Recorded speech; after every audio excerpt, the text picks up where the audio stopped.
ditetapkan dengan Peraturan Menteri Keuangan.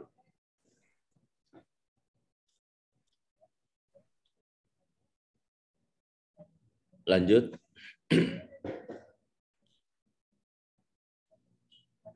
Slide berikutnya, Cista. Nah, ini adalah tadi bicara masalah tarif, sekarang bicara nilai pabean. Apa sih nilai pabean? Nilai pabean untuk penghitungan biaya masuk adalah nilai transaksi dari barang yang bersangkutan. Jadi nilai pabean itu untuk penghitungan biaya masuk itu adalah nilai transaksi. Kemarin sudah saya sampaikan ya, jual beli atau ekspor impor itu ada menggunakan harga FOB, free on board, harga CNF, cost and freight, dan CIF. Untuk nilai pabean ini adalah nilai transaksi, benar-benar nilai transaksi sebenarnya dari barang tersebut. Nah, ini ada urut-urutannya. Apabila nilai transaksinya itu tidak dapat ditentukan, maka penghitungan biaya masuk berdasarkan dari barang identik. Jadi yang pertama adalah nilai transaksi barang itu sendiri. Kalau memang tidak bisa, ini turun ke barang identik. Kalau nggak bisa, barang yang serupa. Contohnya, ballpoint. Ballpoint itu, kalau kita bicara ballpoint biasa atau kayak pilot pulpen biasa, itu maka harganya itu akan ditentukan yang identik. Kalau umpama dia merek pilot, ballpoint ya, ballpoint itu alat tulis yang ada bolinernya, itu ada bolnya ada bolnya di sana. Nah, kalau serupa itu barang yang sama harganya. Jadi kalau umpama pilot juga mungkin ada merek pilot ya, merek pilot maka akan samakan dengan barang-barang yang mereknya hampir sama. Berbeda dengan ballpoint Montblanc. Ya, kalau bicara Montblanc ya tentunya dia akan berbeda, nggak bisa disamakan nilai pilot tulis alat tulis yang biasa dengan alat tulis yang yang bermerek branded ya, itu tidak sama. Ini contohnya ya. Kalau nilai transaksinya itu adalah pulpen merek Montblanc, maka dia harus dicarikan harga barang yang identik. Jadi Montblanc ya Montblanc, atau disamakan dengan harga pulpen yang setara. Tidak bisa disamakan pulpen Montblanc ditaruh dengan nilai pilot ataupun pulpen biasa lainnya. Ini contohnya ya. Jadi apabila nilai transaksi tidak dapat ditentukan, maka adalah barang identik. Kalau nggak bisa, maka nilai transaksi barang yang serupa. Nah, ini ada tambahan. Sebetulnya pasal 3A ini dari Undang-Undang 10 tahun 95, ada penambahan sini, kita baca ya. Dalam hal nilai pabean yang perhitungan biaya masuk tidak dapat ditentukan berdasarkan nilai transaksi sebagaimana pasal ayat 1, 2, atau 3, nilai pabean untuk penghitungan biaya masuk ditentukan berdasarkan ketentuan pada ayat 4 dan ayat 5 secara berurutan. Jadi sebetulnya ini ada perhitungan secara metode deduksi maupun komputasi. Ini berurutan ya. Artinya bahwa nilai transaksi, kalau nggak bisa ditentukan nilai transaksi dari barang identik, atau kalau nggak bisa nilai transaksi barang serupa, atau kalau nggak bisa ini menggunakan metode deduksi sama metode komputasi. Ya kita lihat apa sih ayat 4 itu. Dalam hal nilai penghitungan biaya masuk dapat ditentukan berdasarkan nilai transaksi sebagaimana dimaksud ayat 1, 2, 3. Nilai pabean untuk penghitungan biaya masuk ditentukan berdasarkan nilai deduksi. Deduksi itu adalah pengurangan, umpama harganya Montblanc tadi 1 juta. Sebetulnya kita akan kurangi deduksi, yaitu pengurangan ya, yaitu harga barangnya 1 juta. Kemudian kita hitung dia biaya masuknya berapa sih, berapa persen, kita hitung mundur, umpama biaya masuk dan pajak-pajaknya adalah 200 contohnya. Maka sebetulnya nilai pabeanan Montblanc itu contohnya ya 1 juta dikurangi 200.000 jadi 800.000. Ini adalah contoh metode deduksi. Kalau kita melihat metode komputasi ini dihitung, jadi ini kebalikannya, yaitu hitungan dari barangnya itu sendiri diperkirakan katakanlah 800. Ini kembalikan dari yang di atas. Kemudian pajak-pajak bea masuk dan pajak dalam rangka impornya itu 200. Maka komputasinya menghasilkan harga per pieces per buahnya itu sebesar 1 juta. Ini adalah metode ya.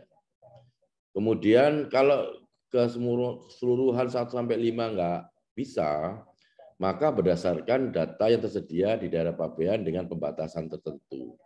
Artinya data harga barang tertentu tadi itu akan bea cukai akan mempunyai database harga ya, database harga. Bea cukai mempunyai database harga untuk suatu produk tertentu berdasarkan data importasi 3 bulanan atau 6 bulanan atau 1 tahunan setelah dikurangi dengan indeks tertentu, contohnya harga 1 juta ini contohnya, maka yang digunakan adalah 0,8. Jadi indeksnya 0,8, jadi perkiraan harga barang itu adalah perkiraan 800.000. Kalau dulu ada namanya model HB tahun 1991. Di Bea Cukai menggunakan model HB namanya. Jadi itu gunanya terkait sama perhitungan nilai pabean. Ini banyak sekali metode penghitungan transaksi ini dan cukup rumit, namun secara singkat ini yang disampaikan. Lanjut. Nah, terkait setelah ditetapkan ingat bahwa di dalam proses importasi baik jalur merah, kuning, hijau itu pejabat fungsional bea cukai itu dapat menetapkan ketetapan dari tarif pos barang itu. Tarif pos itu akan mengandung unsur bahwa pada suatu pos tertentu akan dikenakan bea masuk sebesar berapa persen. Oke. Demikian juga nilai pabeannya. Kalau bea cukai di dalam proses pemeriksaan bea cukai itu dapat ditentukan bahwa nilai pabean itu diragukan, sehingga ingat proses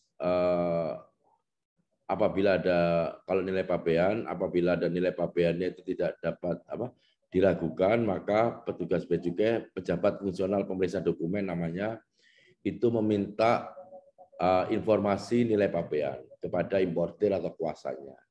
Atas permintaan informasi nilai pabean, importir atau kuasanya memberikan jawaban dalam bentuk daftar DNP, daftar nilai pabean.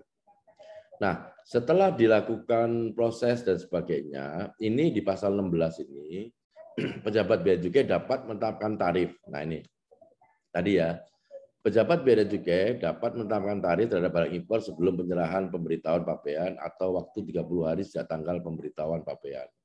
Jadi ada kewenangan dari pejabat pemeriksa dokumen atau kita kenal dengan PVD itu mempunyai waktu untuk menetapkan tarif selama 30 hari sejak tanggal pemberitahuan pabean.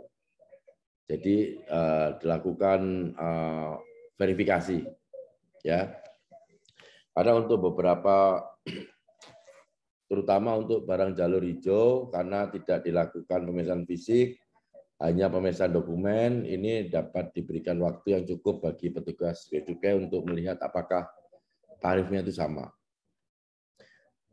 Pejabat bea cukai dapat menetapkan nilai pabean barang impor untuk penghitungan bea masuk sebelum penyerahan pemberitahuan pabean atau dalam waktu 30 hari sejak tanggal pemberitahuan pabean. Nah ini tadi ya, bahwa untuk nilai pabean pun bea cukai masih mempunyai kewenangan untuk melihat nilai pabean ini cocok enggak Kan kelihatan di dalam prosesnya itu bahwa untuk apakah tarifnya sesuai, apakah nilai pabeannya sesuai, itu mempunyai waktu selama waktu 30 hari.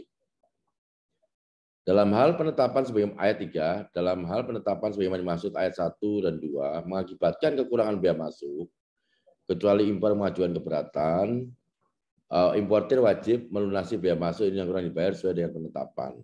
Jadi ada hak bagi importir untuk mengajukan keberatan. Tapi di sini keberatan juga dapat dilakukan.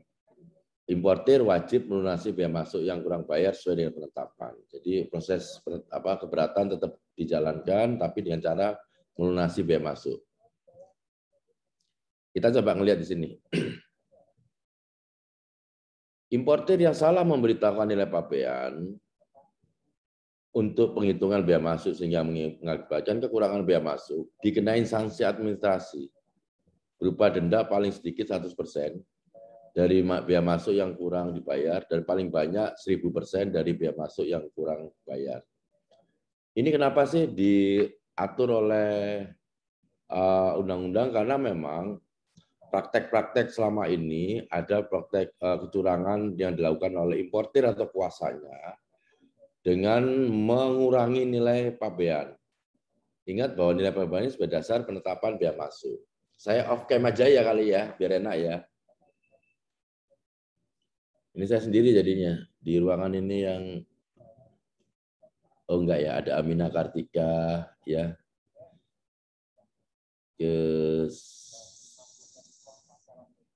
Ya, Amina Kartika, ada Reski Bunga yang on cam ya.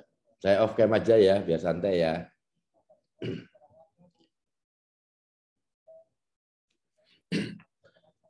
Nah, inilah yang dikenal dengan praktek namanya under invoicing. Karena seringkali importer atau kuasanya sering melakukan under invoicing dalam rangka untuk menekan pajak-pajak yang harus dibayar. Sehingga apabila salah memberitahukan dan importir kedapatan salah memberitahukan, maka sanksi administrasi berupa denda paling sedikit 100% dari biaya masuk yang dibayar dan paling banyak 1000% dari biaya masuk yang kurang dibayar. Ini sangat besar sekali apabila tadi kalau Mont Blanc yang harganya 1 juta,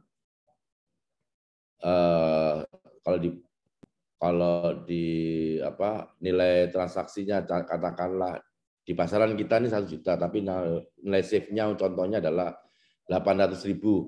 Tapi diberitahukan pulpen dengan harga pulpen biasa, contohnya pilot yaitu biasanya paling banter 15.000. Diberitahukan Mont Blanc harga 15.000, bisa dibayangkan kan berapa nilai pabeannya itu.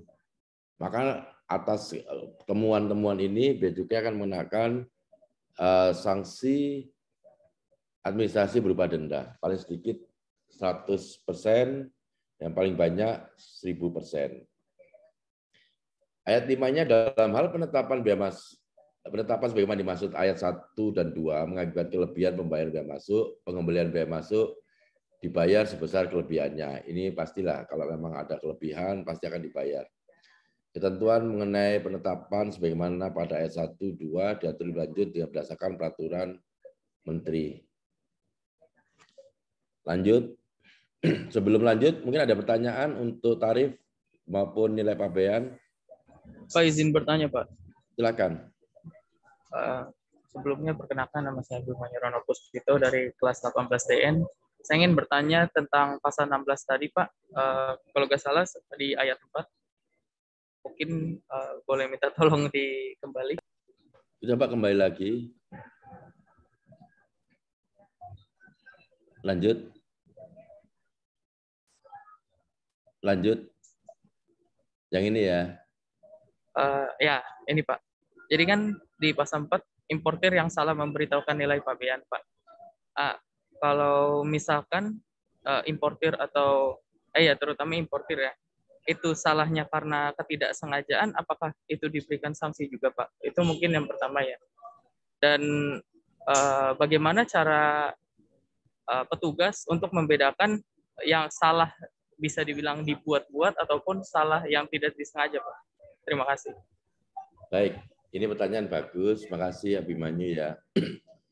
Bapak, pada prinsipnya yang berhubungan dengan sistem bea cukai itu biasanya adalah importirnya sendiri atau kuasanya yang mempunyai diklat training kepabeanan.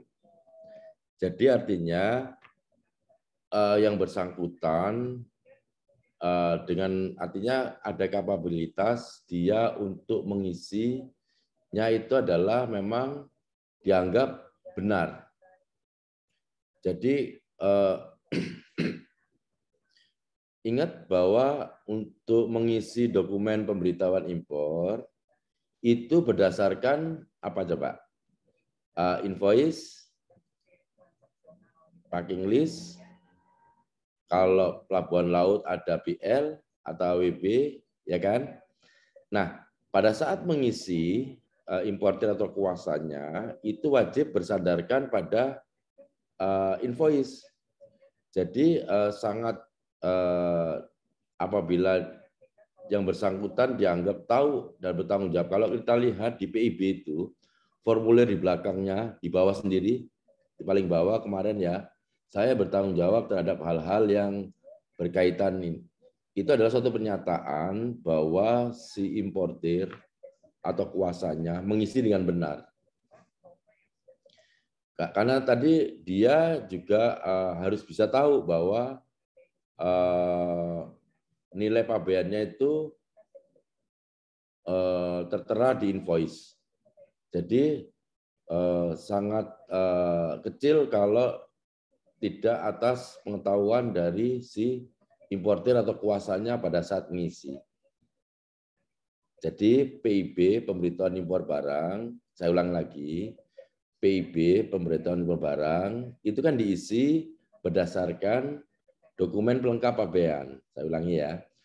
Dokumen pelengkap pabean itu apa? Invoice, packing list, AWB maupun dokumen yang lain. Nah, kalau kita bicara nilai pabean, berarti yang bersangkutan harus mengisi data nilai pabean itu berdasarkan invoice yang dia pegang. Jadi sangat jarang salah sebetulnya, jarang salah, jarang salah. Kecuali gini, yang bersangkutan beli pakaian yang diskon. Contohnya ya, kan kalau di Eropa, Amerika itu komoditi itu dia memang harganya murah, lebih murah. Biasanya 100.000 dijual 60.000 ataupun 40.000. Apakah dimungkinkan? Dimungkinkan. Dia nggak salah juga. Disitulah nanti kalau ada dispute masalah nilai pabean, petugas bea cukai biasanya meminta INP, informasi nilai pabean kepada importir atau kuasanya.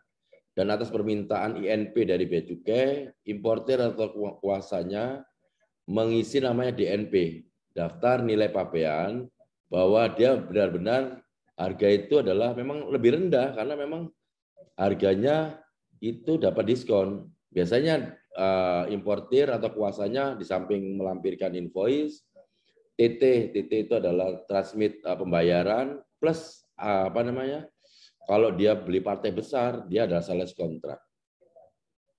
Jadi memang kecil sekali dimungkinkan yang bersangkutan salah karena yang bersangkutan sendiri, ini kan self assessment ya.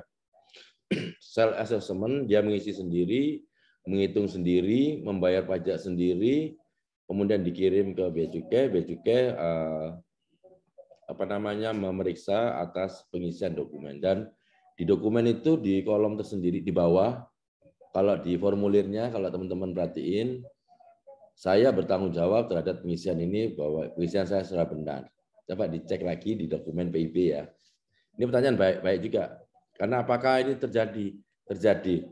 Sepanjang dia nggak bisa membuktikan bahwa kecuali kalau kemarin tuh ada pengisian gara-gara 01, 02. Kalau itu saya rasa orang tuh lebih condong dia akan hati-hati nih. Ini kan ini dasar penghitungan ya. Dia akan nggak mungkin akan memberikan, karena nanti toh ujung-ujungnya di antara invoice itu ada harga satuan sama harga total, ya kan? Pasti dia akan cek itu, check and recheck, akan check and recheck. Ya itu ya Bimanyu ya. Jadi ini adalah sistemnya self assessment, importir atau kuasanya diberikan apa namanya untuk mengisi sendiri, menghitung sendiri, membayar ke bank sendiri, sehingga bea cukai dan kaitannya ini bisa meneliti. Itu jawabannya. Ini sangat penting ini Abimanyu, karena praktek-praktek yang terdahulu maupun sekarang pun ada satu dua yang berusaha untuk mencoba memanipulasi harga nilai pabean ini, harga yang diberitahu atau nilai pabean. Apakah ada? Banyak. Ini benar. Karena salah satu cara untuk mengecilkan pajak yang dibayar adalah nilai pabean ini. Ya, ini pertanyaan bagus karena ini adalah nilai pabean. Sorry. Tadi bicara nilai pabean apa tarif ya? Lebih ke nilai pabeannya sih, Pak. Yang ayat 2 apa yang mananya sekarang? Yang ayat 4, Pak. Importir yang salah memberitahukan nilai Oke, berarti pabean. betul kan nilai pabean ya? Iya, Pak. Karena di sini kan menyangkut tarif juga ya. Jadi nilai pabean, apakah dimungkinkan? Dimungkinkan, banyak sekali importir atau kuasanya. Zaman dulu maupun sekarang masih ada. Mereka berupaya untuk mengecilkan nilai pabean atau yang dikenal dengan sebutan under invoicing. Ini jadi upaya untuk menurunkan nilai pabean. Tujuannya kemana? Tujuannya adalah untuk mengurangi pembayaran bea masuk maupun pajak-pajak dalam rangka impor. Ya, makasih. Mungkin ada lagi Pak Abimanyu? Mungkin pertanyaannya bisa lanjut, Pak. Kebetulan disebut juga ya. Dan tadi saya ingat bahwa ada daftar tarif ya, Pak. Dan jadi yang dimiliki oleh petugas atau importir ya, kalau saya salah dengar tuh. Jadi kan ada daftar tarifnya, Pak. Nah, kalau misalkan yang diberikan itu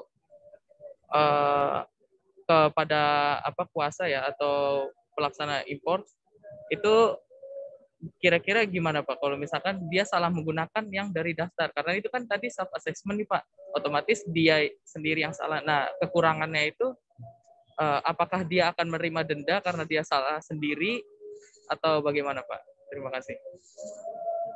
Oh ya, berarti kalau kuasanya ini atau on behalf ya, atas nama. Jadi importir ini dengan sadar sepenuh-penuhnya menyerahkan proses importasinya pada kuasa orang tertentu. Kuasa orang tertentu itu ini PPJK. PPJK itu adalah custom broker atau konsultan pajak lah. Konsultan bea cukai. Yang konsultan bea cukai ini sebelum dia ditetapkan sebagai konsultan bea cukai, saya mohon maaf pakai bahasa konsultan bea cukai ya. Kalau kita kenal itu adalah custom broker ataupun PPJK, pengusaha pengurus jasa kepabeanan. Orang yang dapat menjalankan PPJK atau custom broker atau konsultan bea cukai ini, dia sudah mendapatkan training dari bea cukai dan lulus. Berarti proses bea cukai itu dia sudah lalui. Jadi tentunya dia akan tahu penuh bahwa apa yang dia lakukan dia pasti tahu. Nggak mungkin dia nggak tahu. Jadi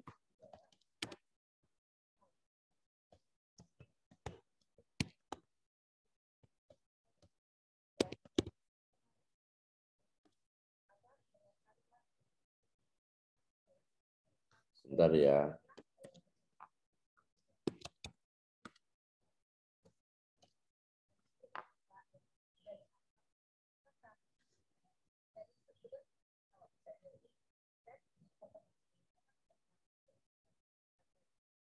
Oke. Sorry.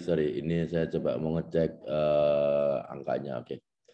Jadi itu Mas Abimanyu, bahwa kalau importir menyerahkan pengurusan barangnya ke kuasa, atas kuasa ya, namanya kuasa itu adalah on behalf ya, atas nama importir, maka dia juga harus bertanggung jawab penuh. Ya. Mungkin ada lebih spesifik lagi pertanyaannya.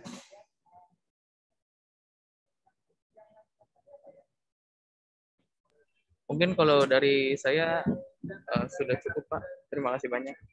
Agak aneh juga ya, masih bingung-bingung ya.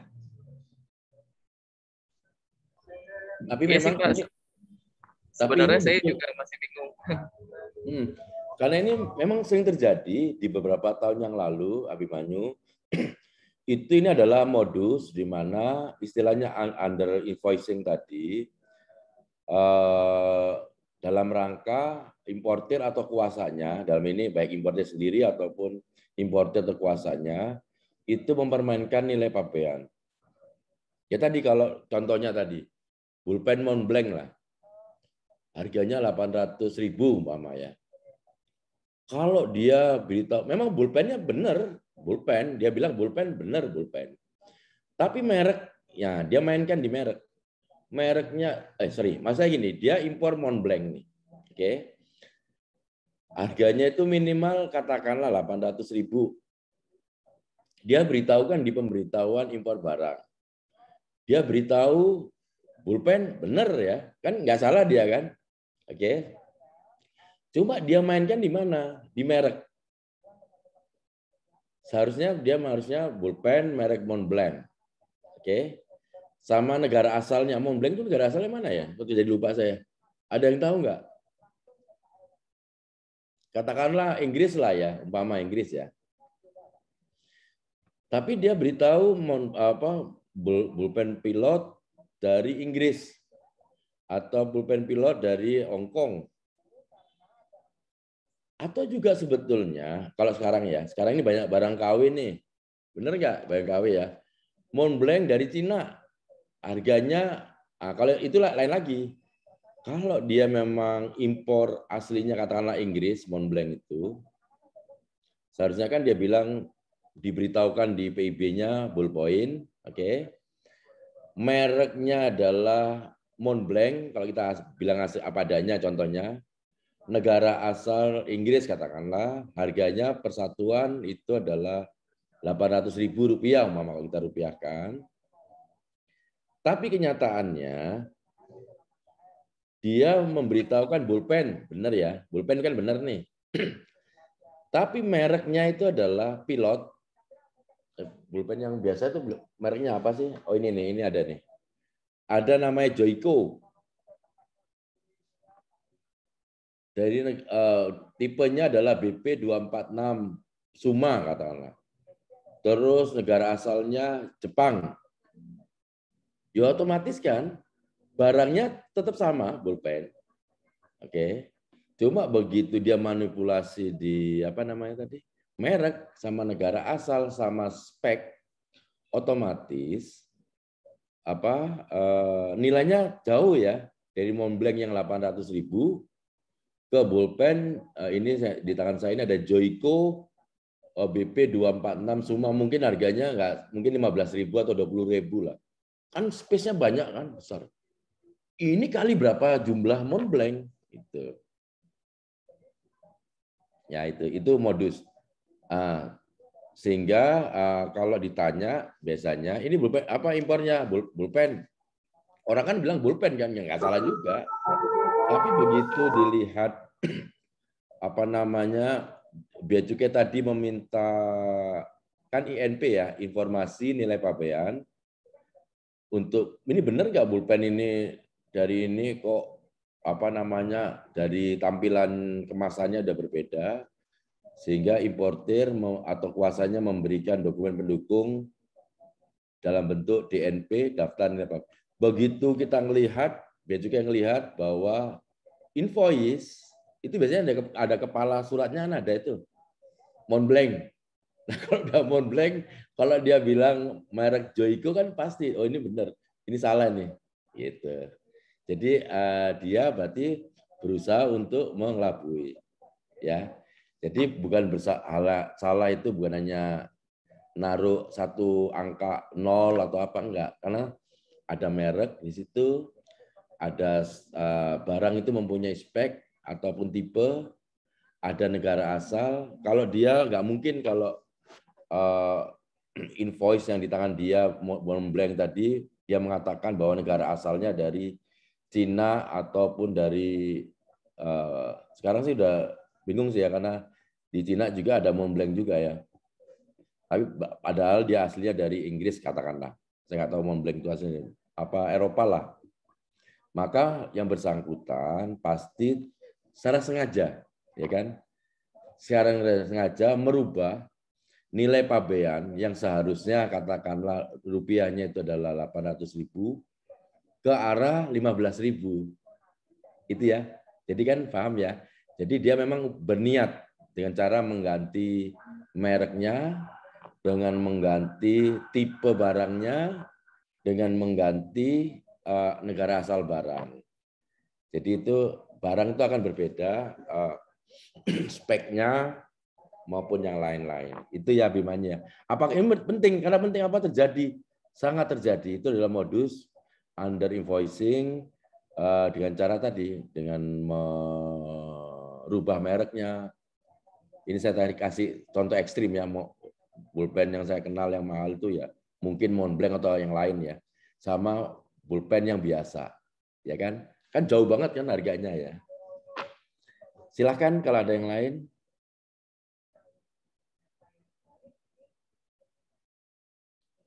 Kalau nggak ada saya lanjutkan ya. Lanjut, Cista. Nah, di pasal 17 ini pun Dirjen Bea Cukai dapat menetapkan kembali tarif dan nilai pabean untuk penghitungan bea masuk dalam jangka waktu 2 tahun terhitung sejak 2 tanggal pemberitahuan pabean. Jadi penetapan yang sudah dilakukan oleh pejabat fungsional pemeriksa dokumen di kantor pelayanan itu dapat ditetapkan oleh Dirjen. Oh, ternyata memang kan yang bersangkutan bisa sebelum banding keberatan ke pengadilan pajak, yang bersangkutan bisa mengajukan banding ke kantor Bea Cukai Pusat. Ditujukannya Dirjen Bea Cukai, tapi biasanya Direktur Keberatan dan Banding.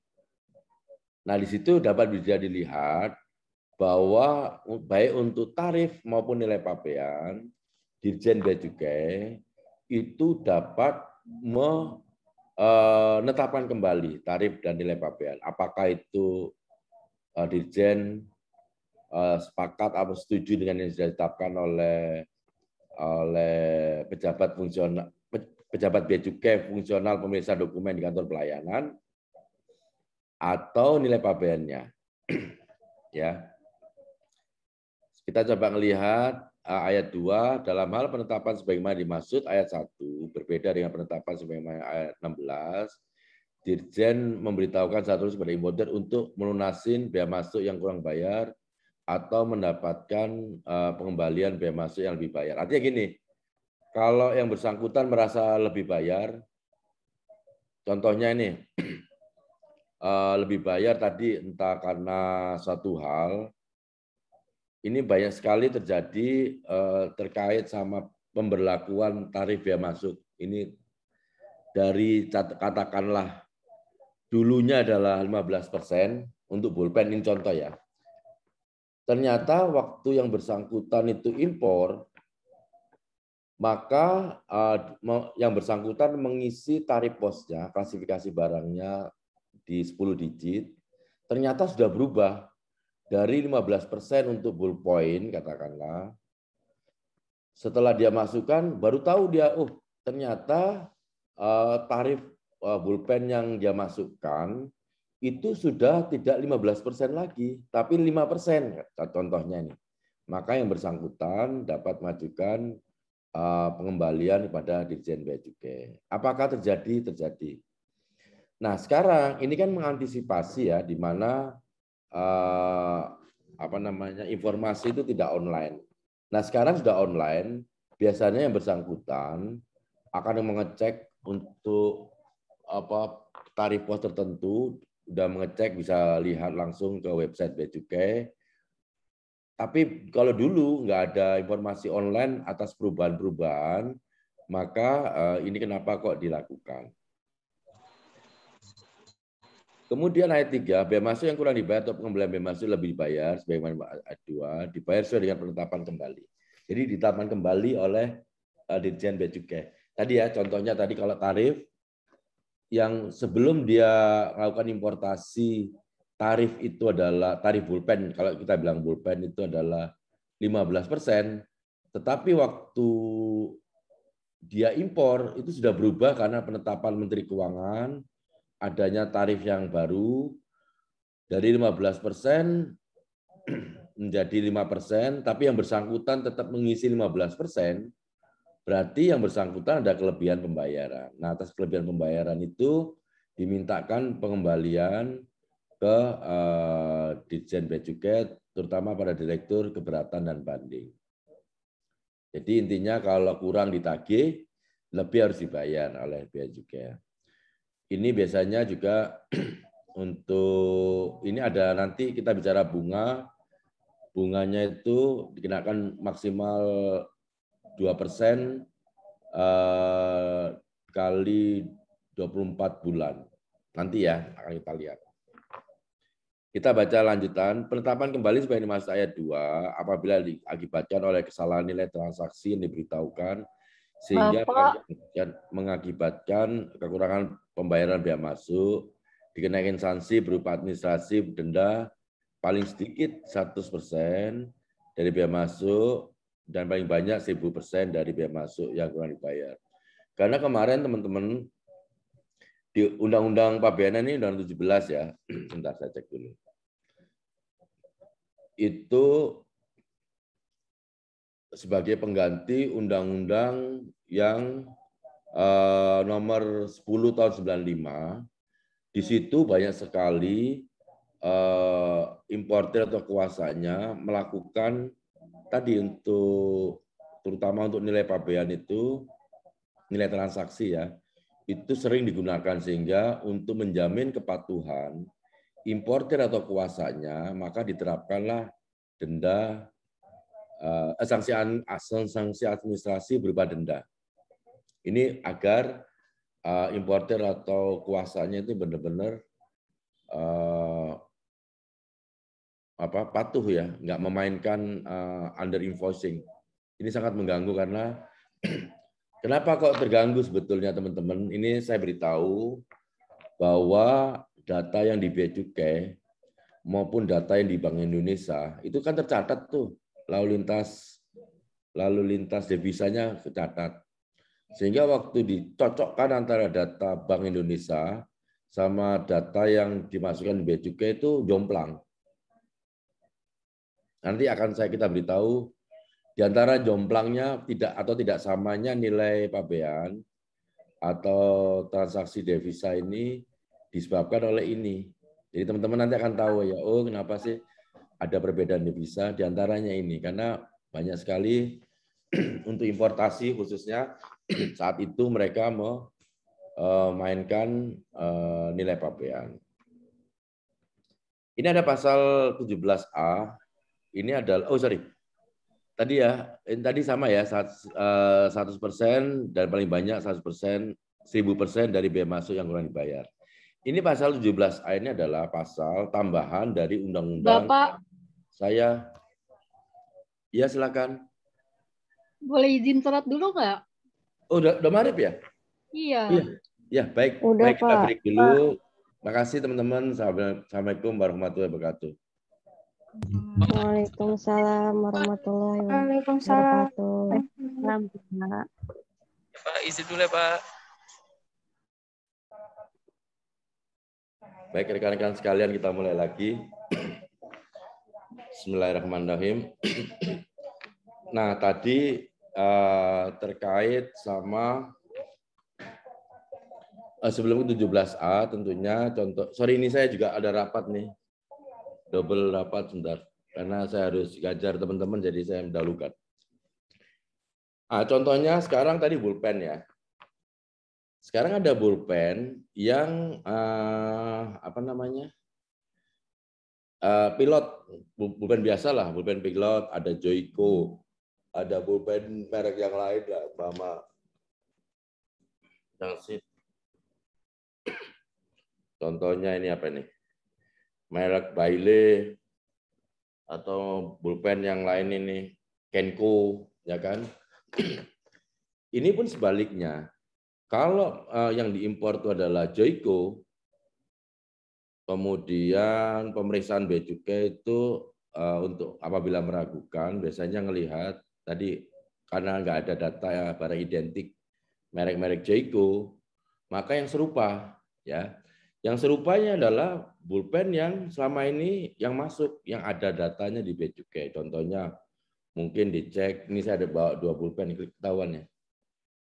Oh ya, bullpennya. Ada Kenko atau Joico. Itu kalau biasanya harganya perbedaannya nggak terlalu signifikan, biasanya bisa diterima. Dan kalau kita bicara bullpen itu ada macam-macam ya, ada yang bulliner dan sebagainya. Nanti jenis-jenis bullpen kan macam-macam ya. Nah, contohnya Joico sama Kenko ataupun bullpen pilot, itulah yang dikatakan sebagai barang yang bisa ke pasal 16 lagi. Cista, bisa minta tolong ke 16. Sorry, berarti lanjut. Ke 15. Tadi 15. Berarti kalau kita nggak bisa yang sama, hanya identik, maka nilai transaksinya berdasarkan barang serupa. Itu maksudnya ya. Jadi bullpen pilot atau merek Kenko atau merek Joico biasanya akan disandingkan dengan barang yang serupa bullpennya, sama-sama bullpen maksudnya, yang nilainya itu kurang lebih hampir sama lah. Nah, apabila lebihnya itu nggak terlalu beda jauh, biasanya diterima. Tapi kalau lebih jauh, maka bea cukai akan biasanya dalam hal penetapan nilai pabean khususnya itu menyampaikan ke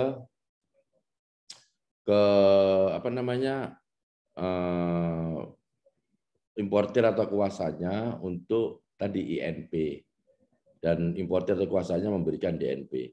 Atau mungkin teman-teman biasanya kalau dia masuk jalur merah, yang kalau kita bicara proses importasi, maka biasanya pemeriksa barang itu, makasih. Pemeriksa barang itu akan memberikan namanya barang contoh. Makasih. Barang contoh untuk melampirkan di hasil pemeriksaannya. Jadi kalau bullpen itu kadang-kadang bullpen apa? Sehingga pemeriksa itu biasanya ngasih contoh, ini loh bullpennya. Sehingga pejabat fungsional pemeriksa dokumen itu akan tahu, oh ini toh mereknya ini, jenisnya ini dan sebagainya. Karena namanya jenis bullpen itu macam-macam. Ada yang pen, bolpen, ataupun yang pakai tinta untuk ngisi dan sebagainya kan macam-macam ya. Sehingga waktu kalau kita bicara proses importasi jalur merah, pemeriksa dokumen, pemeriksa barang itu memeriksa, maka biasanya melampirkan contoh dari barang. Oke, lanjut kalau gitu pasal 17A. Nah, berdasarkan permohonan, Direktur Jenderal dapat menetapkan klasifikasi barang dan nilai pabean atas barang impor sebagai dasar penghitungan bea masuk sebelum diajukan pemberitahuan pabean. Jadi ada namanya custom ruling. Ini namanya custom ruling ya. Di mana importir itu dapat meminta pendapat suatu jenis barang itu bahwa ini barang ini masuk tarif pos berapa, tarifnya berapa, nilai pabeannya berapa. Ini biasanya ini untuk barang-barang yang tertentu ya. Contohnya untuk barang yang di bab 38, produk aneka kimia. Itu macam-macam tuh. Jadi bab 38 itu bab di mana semua produk aneka kimia, produk kimiawi itu biasanya ada di bab 38. Ataupun barang-barang yang lain yang menurut importir atau kuasanya dia nggak yakin ini masuk tarif mana dan berapa nilainya.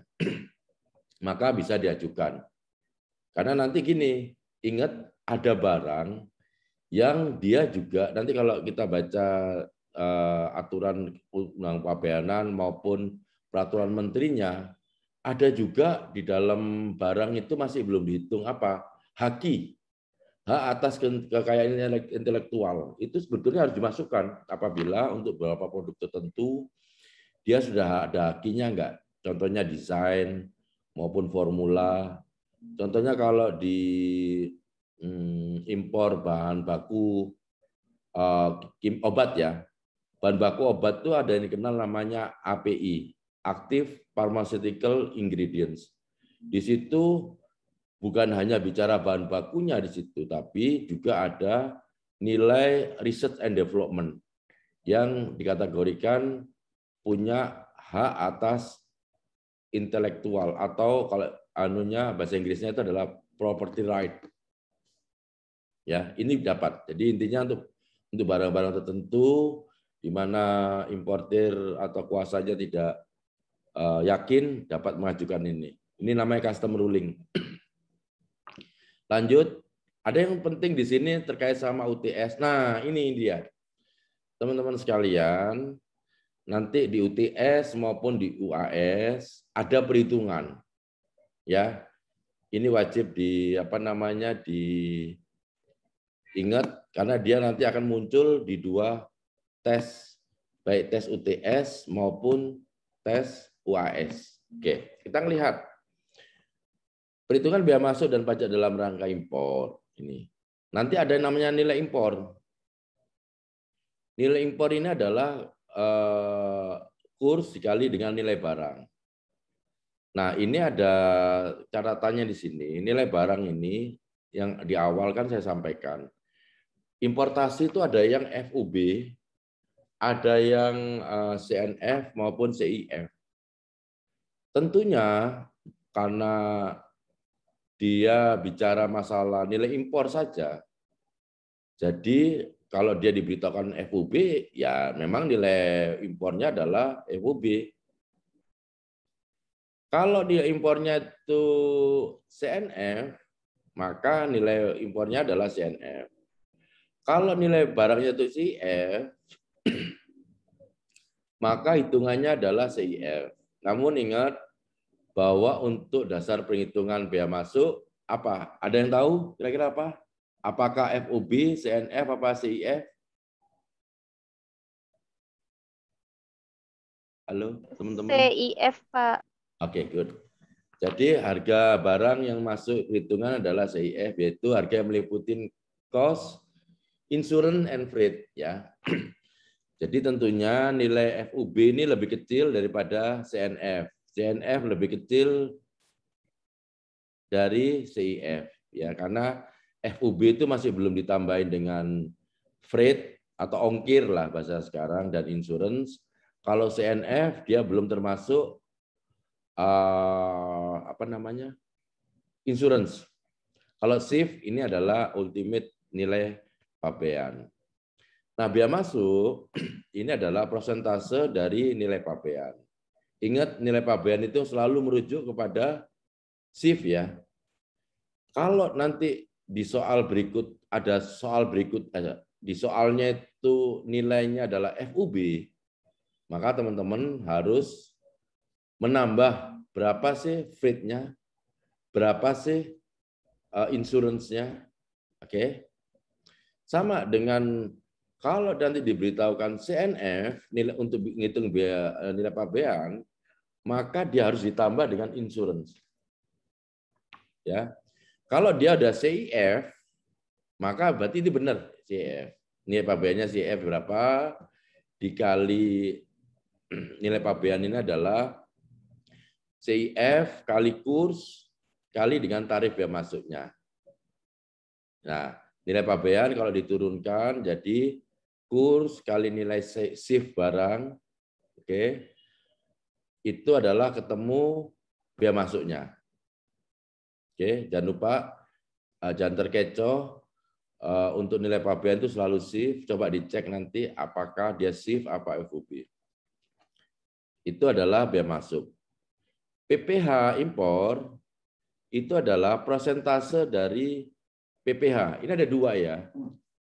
Apabila dia mempunyai angka pengenal impor, API, maka dia PPh pasal 22 impornya adalah 2,5%. Kalau dia tidak mempunyai API, dia kena 7,5%. Selisihnya 5%. Oke, ini harus diperhatikan. Ini coba perhatiin, nilai pabean ditambah bea masuk. Nah, jadi hati-hati. Perhitungan bea masuk sama pajak-pajak dalam rangka impor ini akan berbeda. Karena di sini akan ditambah dengan bea masuknya ya. Oke. Kemudian PPN impor biasanya kalau dulu 10% ya final ya. Sekarang dengan adanya undang-undang baru yang baru disahkan kemarin, PPN ini kayaknya final juga 11%.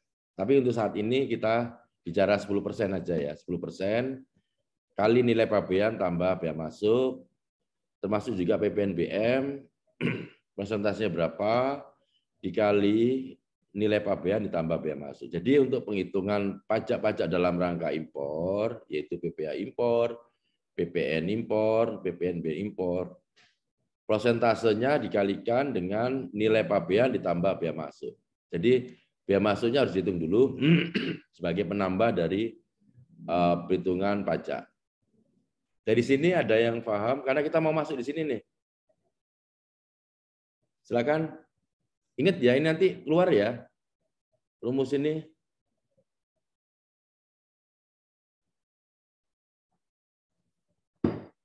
Apa bisa dilanjut? Bisa, Pak. Lanjut. Baik, lanjut. Ini ada contoh.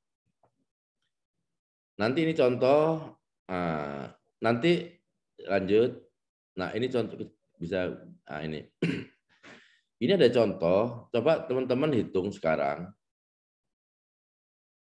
Bisa nggak dihitung? Kemudian nanti di slide berikutnya ini tugas. Tugas ini nanti dikumpulkan sebelum UTS. UTS-nya minggu depan ya? Ya, Pak. Oke. Ini contoh, nanti coba slide berikutnya, ini adalah tugas. Nah, ini slide berikutnya tugas. Sekarang kita bicara contoh dulu. Nah, ini ada PT, saya bacakan ya. PT Pandemi Panjang mengimpor barang impor dengan data yang tertera di invoice, harga barangnya shift. Nah, ini udah langsung shift nih. Dia nyebutkan shift ya. USD 3.000. Nilai kurs yang berlaku pada saat itu, ini contohnya aja adalah 1 USD sama dengan 14.350. Oke, ini kursnya berarti ya. Terus tarif bea masuk sebesar 15%. Oke. Tarif pajak penambahan nilai impor 10%. Berarti PPN-nya ini, PPN impornya 10%. Tarif pajak penjualan PPNBM-nya 15%. PT Pandemi Panjang memiliki angka pengenal impor. Berarti kalau memiliki pengenal impor, berarti dia angkanya 2,5% ya. Dan hitunglah nilai impor, bea masuknya, PPh-nya, PPh pasal 22 impor, PPN impornya, PPNB impor, dan total bea masuk dan pajak dalam negara. Coba teman-teman hitung, ini adalah contoh, saya ingin tahu apakah teman-teman paham dengan, karena ini rumus ini nanti akan selalu keluar baik di UTS maupun di UAS. Silakan untuk ngerjakan, saya tunggu 10 menit.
Gimana? Udah selesai?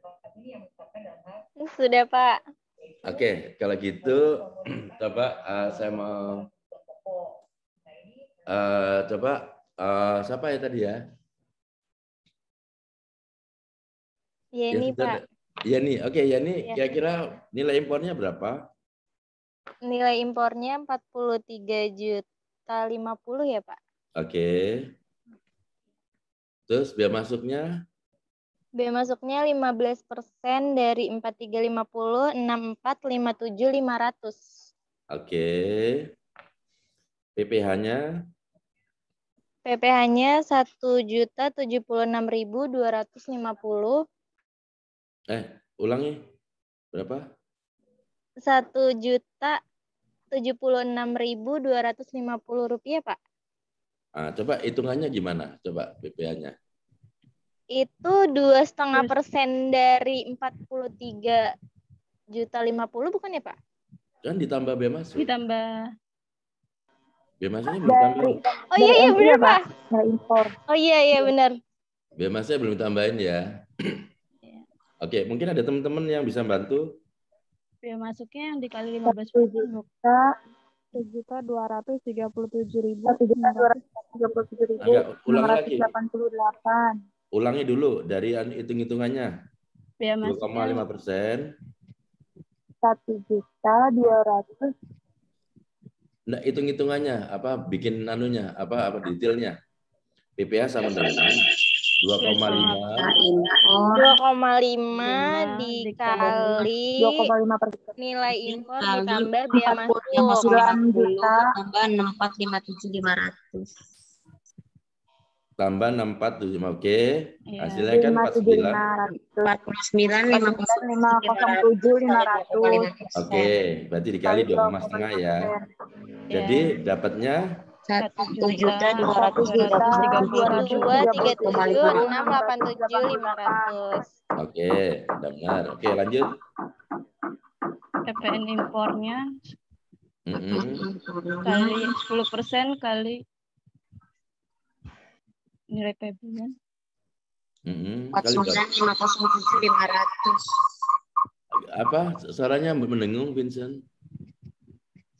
10% kali 49.507.500. Oke, jadinya 4.950.750. 750.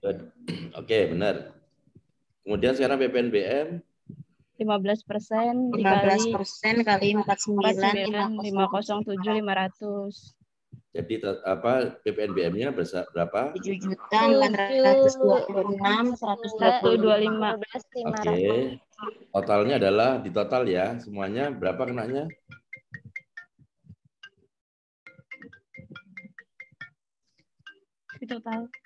Totalnya itu adalah total biaya masuk, total PPh, total PPN, impor sama PPNBM. Tinggal total aja dari jadi 20.072.062,5. Oke, good. Ya, benar ya. Makasih ya. Jadi hitungannya kayak gitu. Tadi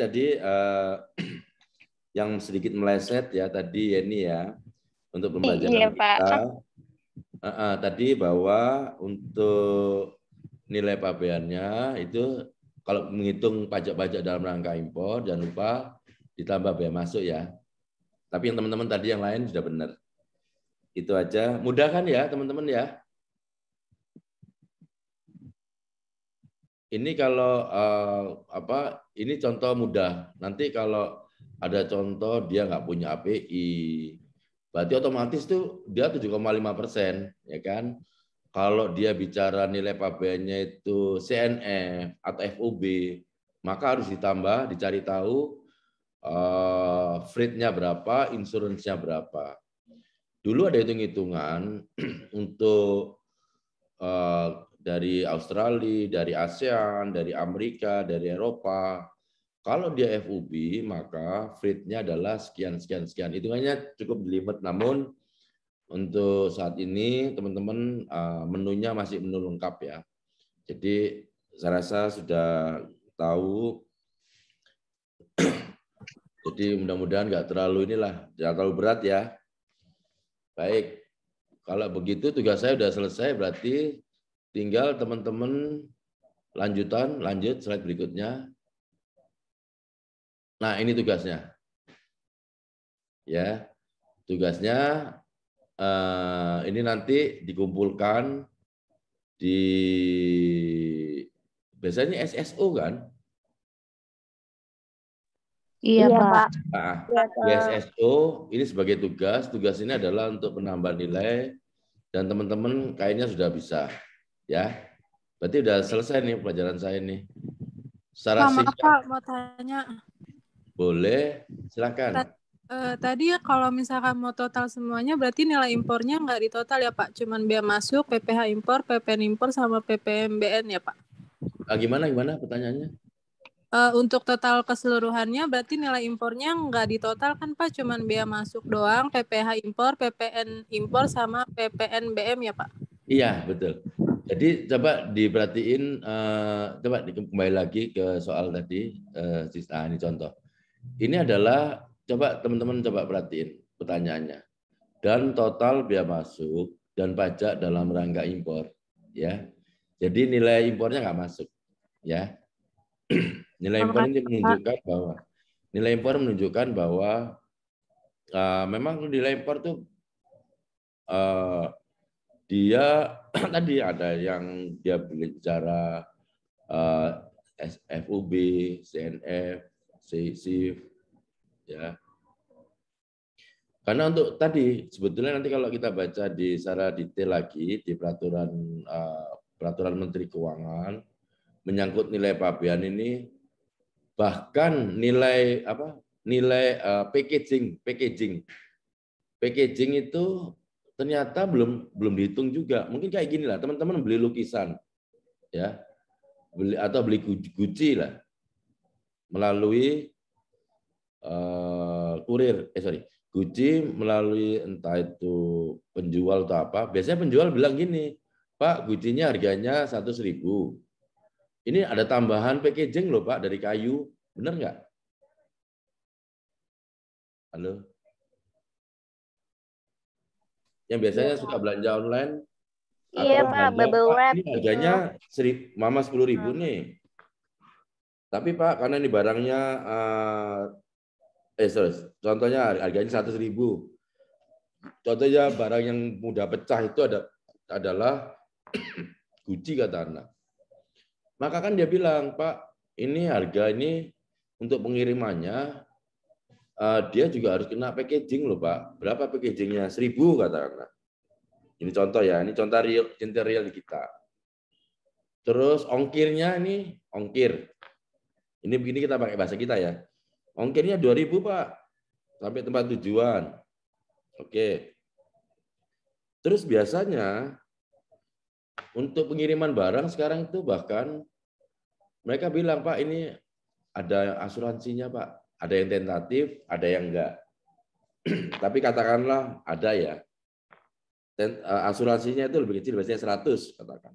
Sehingga kalau kita analogkan nilai pabean, nilai transaksi, jadi barang itu kalau transaksi nilai pabean kita adalah tadi nilai barang ditambah dengan packaging, ditambah dengan ongkir, freight, ditambah dengan insurance. Jadi dari 100.000 tadi akan kena 103.100 rupiah.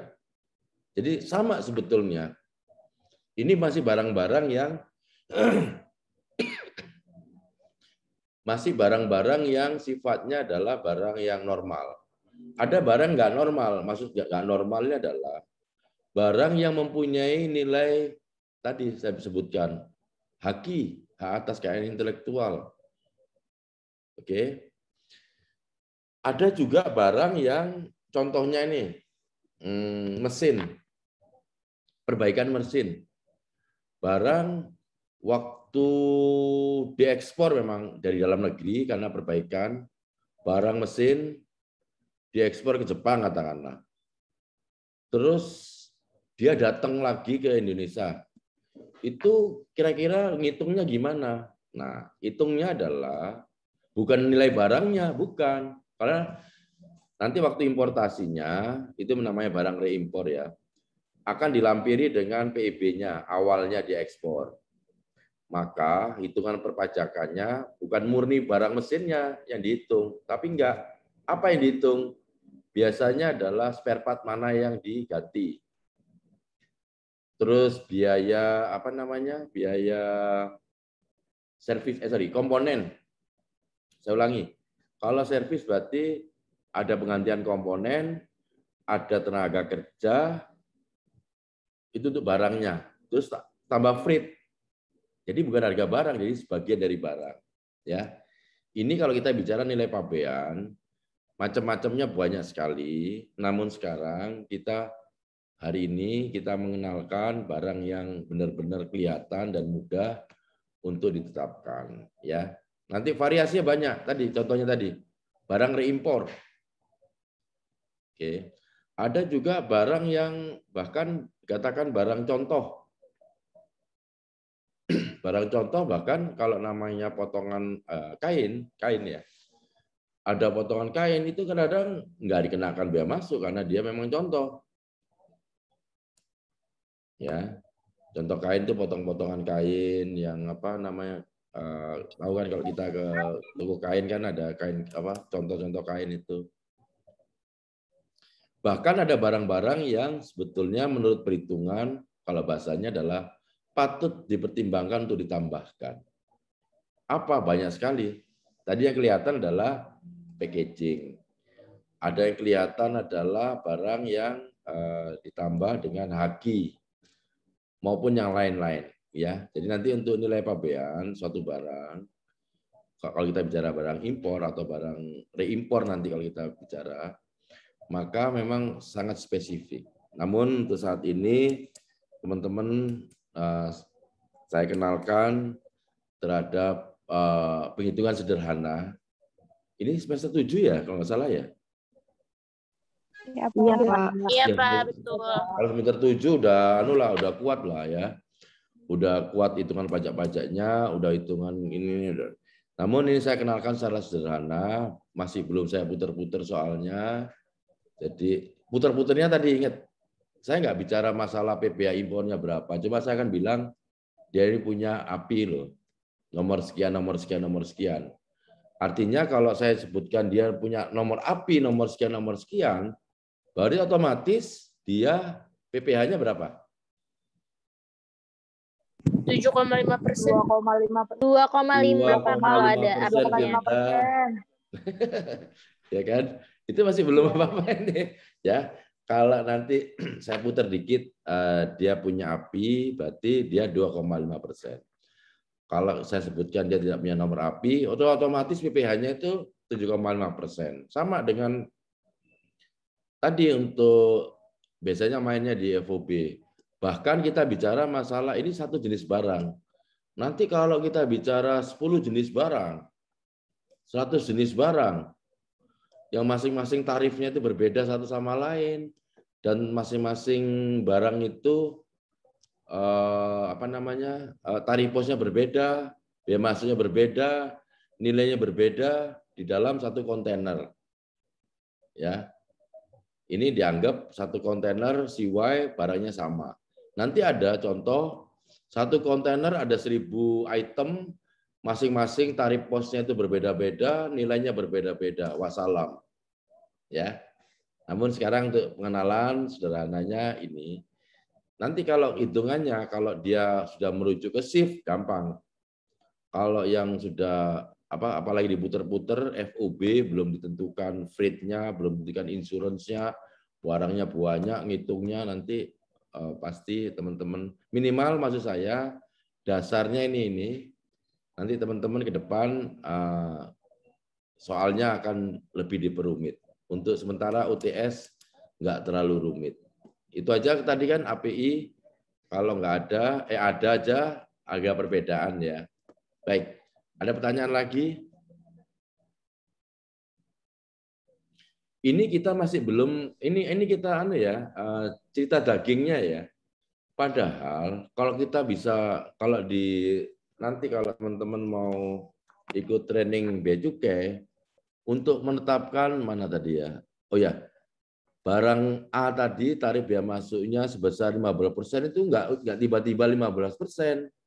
Disebutkan contohnya, ini contoh ya, pulpen merek ini. Itu aja soalnya. Jadi kita harus menentukan sendiri, kita harus cari pulpen itu ada di tarif pos berapa. Oke. Nanti kita akan turun di dalam tarif pos itu, karena ada 4 digit, itu internasional, sama itu. Ada 6 digit, itu adalah di ASEAN, kemudian 2 digit itu 10 berarti untuk nasional. Itu kita menentukan sendiri. Jadi soalnya nggak langsung tiba-tiba muncul barang A tarif biaya masuk ini, bukan. Kalau biasanya kalau nanti training di kepabeanan disebutkan pulpen, gitu aja. Terus harus dicari sendiri tarif, dia ada di tarif pos berapa, biaya masuknya berapa. Bahkan ada contoh lagi, apakah dia nanti termasuk di dalam negara yang masuk dalam kerjasama bilateral atau multilateral. Ini akan mempengaruhi tarifnya ya, pembebanannya yang berubah. Kalau tarif posnya tetap, ya. Jadi itu adalah istilahnya nanti bermacam-macam soal, bentuk soal, agar nanti teman-teman tahu bahwa untuk perhitungannya juga akan berbeda satu sama yang lain, ya. Baik, sebelum saya akhiri, contohnya ini, karena ini keluar loh nanti ya, ada yang mau tanyain lagi nggak? Tapi saya akan buat simpel deh. Alhamdulillah udah 83 orang. Minus 2 saya sama Cista, jadi 81. Ya, teman-teman, ini yang nanti akan keluar, tulis-tulisan kayak gini, tapi contoh soalnya secara simpel dulu, sehingga nanti minimal teman-teman nggak terlalu berat lah. Any question? Berarti maaf Pak, untuk perhitungannya hanya ini aja nanti yang keluar ya Pak?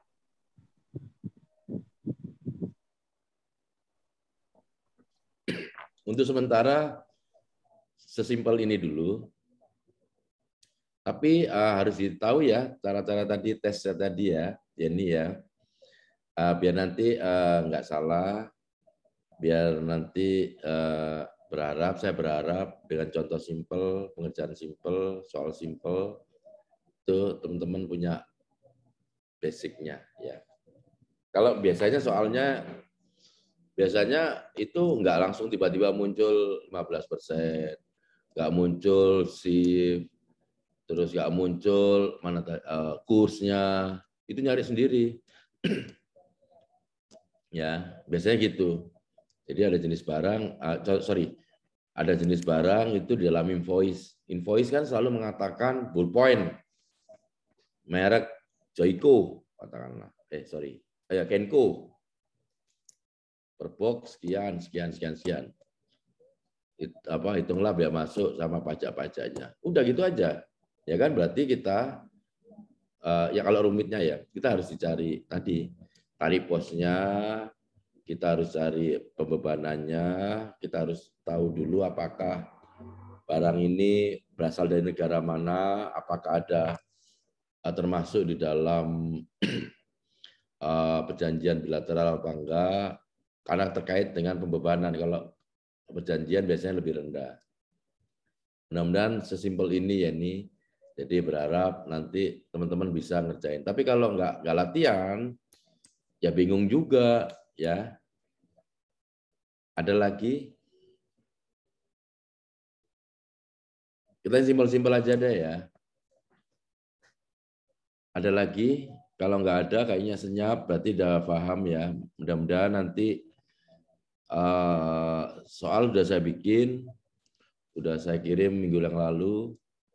Nanti mudah-mudahan teman-teman dapat mengerjakan sesuai dengan harapan tentunya ya. Oke, kurang lebihnya mohon maaf. Ada lagi? Nggak ada ya. Dan ucapan alhamdulillah, saya tutup. Wabillahi taufiq wal hidayah. Assalamualaikum warahmatullahi wabarakatuh. Terima kasih. Salam sehat semua teman-teman. Waalaikumsalam warahmatullahi Waalaikumsalam. Waalaikumsalam Pak, terima kasih banyak. Terima kasih, Pak. Terima kasih. Iya, Pak.